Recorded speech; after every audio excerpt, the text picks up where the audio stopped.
ప్రచారం చాలా స్పీడ్గా జరుగుతూ ఉంది. అదే రీతిలో ప్రజల్లో నుంచి చక్కటి రెస్పాన్స్ కూడా కనపడుతూ ఉంది. ఎక్కడ చూసినా జగన్మోహన్ రెడ్డి గారి యొక్క నామధేయంతో ముఖ్యంగా యువత చాలా అత్యంత ఉత్సాహంగా వాళ్ళందరూ కూడా పనిచేస్తూ ఉన్నారు. ముఖ్యమంత్రి గారు అన్నట్టు 175కి 175 వచ్చినా ఆశ్చర్యపడక్కర్లేదు. 25 ఎంపీలు వచ్చినా ఆశ్చర్యపడక్కర్లేదు. అంత గొప్పగా ప్రజల్లో ఓ చైతన్యం వచ్చింది. తర్వాత ప్రతి నోట ఎక్కడ చూసినా వారి యొక్క సంక్షేమ కార్యక్రమాల గురించి ప్రజలు మాకు చెప్తున్నారు. ఇంత చక్కటి సంక్షేమాన్ని మేము ఎప్పుడు గతంలో చూడలేదండి.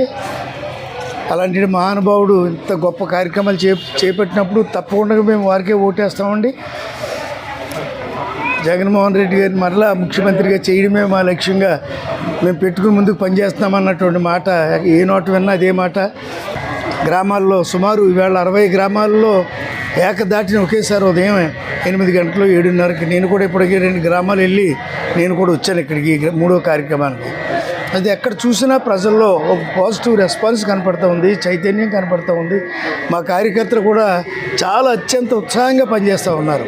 ఏ కేడర్కి ఆ కేడరే పార్టీని ప్రజల్లోకి అవేర్నెస్ తీసుకొచ్చి తప్పకుండా వీళ్ళందరి యొక్క ధ్యేయం ఏంటంటే మరలా 2వ పర్యాయం కూడా ముఖ్యమంత్రి జగన్మోహన్ రెడ్డి గారిని చేయాలన్నటువంటి కసి ప్రజల్లో కనపడుతూ ఉంది. ప్రాంతాల్లో ఉన్నటువంటి ఒక్కొక్క గ్రామాన్ని చేశాడు ఆయన. ఒక సెక్రటేరియట్ గతంలో మనం ఇక్కడి నుంచి ఎక్కడికో విజయవాడో హైదరాబాదో లేకపోతే ఇంకో మరో చోటకు వెళ్ళేవాళ్ళం.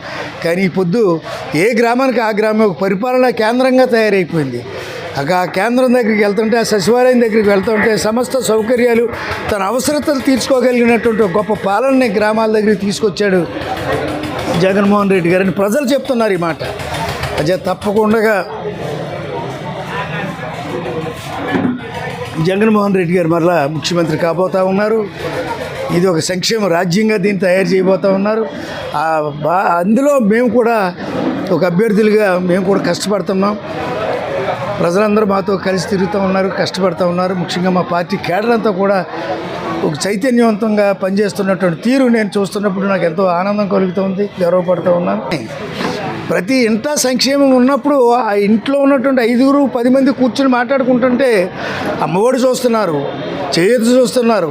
మరి ఈ విధంగా అనేక కార్యక్రమాలు చూసినటువంటి ఆ కుటుంబంలో ఆ 3-4 సభ్యులు కూర్చుంటే అదే ప్రచారం, అదే ప్రజల్లోకి వెళ్ళినట్టు వార్త.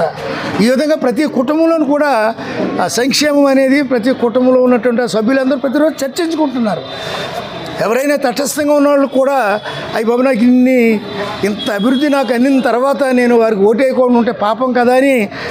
అదేవిధంగా జగన్మోహన్ రెడ్డి గారు ఒక మాట అన్నాడు, నేను మీకు ఏదైనా చేశాను అని మీరు భావిస్తే, అనుకుంటే, నమ్మితే మీరే నాకు కార్యకర్తలా పనిచేయండి, మీరే నాకు ఒక సైనికుల్లా చేరి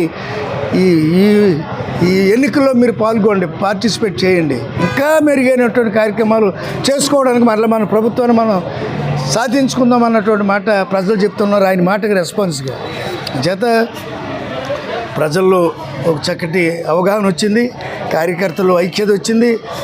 మేమందరం కూడా కష్టపడి మనస్తత్వాలు మాలో తెచ్చుకున్నాం. తప్పకుండా ప్రతి ఒక్కరు కూడా జై జగన్ అన్న నినాదంతో ఈనాడు ముందుకు సాగుతూ ఉన్నాం.